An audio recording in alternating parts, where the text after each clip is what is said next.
84 कोस यात्रा क्यों होती है? यशोदा मैया और नंद बाबा ने सबरे दई देवता मनाए। तो नंद बाबा यशोदा मैया के जब तक लाला नाए भयो तो यशोदा मैया नंद बाबा ने सबरे देवतान को जाय करके प्रणाम करी। जगन्नाथ जी को प्रणाम कियो, बद्रीनाथ जी को प्रणाम कियो, गंगोत्री, यमुनोत्री, केदारनाथ सब जगह प्रणाम कियो।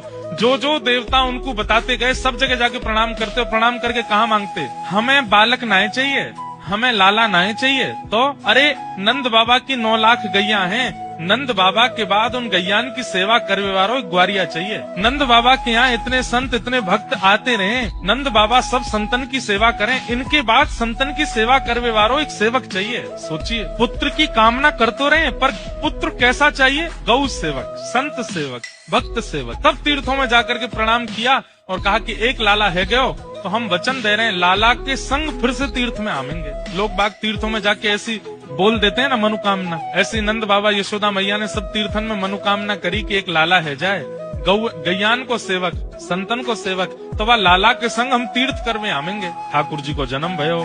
जैसे ही ठाकुर जी चलवे फिरवे बोलवे लायक भय, यशोदा मैया और नंद बाबा ने आपस में चर्चा करी, अब लाला चलन लगो, अब लाला बोलन लगो, अब हमें तीर्थ जानो चाहिए, चलो व्यवस्था बनाओ। अब महाराज बैलगाड़ी की तैयारी कर रहे हैं, सामान सट्टे सब रखते जा रहे हैं, सब ब्रजवासी भी एक है लिए, 100, 200, 400 ब्रजवासी भी संग है लिए। लेकिन नंद बाबा और यशोदा मैया की वृद्ध अवस्था देख करके ठाकुर जी के मन में आई, बाबा इतने वृद्ध है गए, यशोदा मैया इतनी वृद्ध है गई और मैं नैके ही बड़ो भयो हूँ, अब ब्रजते बाहर ये तीर्थ करवावे मुकु ले जाएंगे, सालन लग जाएंगे इनको, और जो प्रेम ब्रज में मुकु विस्तारित करना वो है ना पावे को, कहा करूं। नंद बाबा यशोदा मैया बड़े वृद्ध है गए।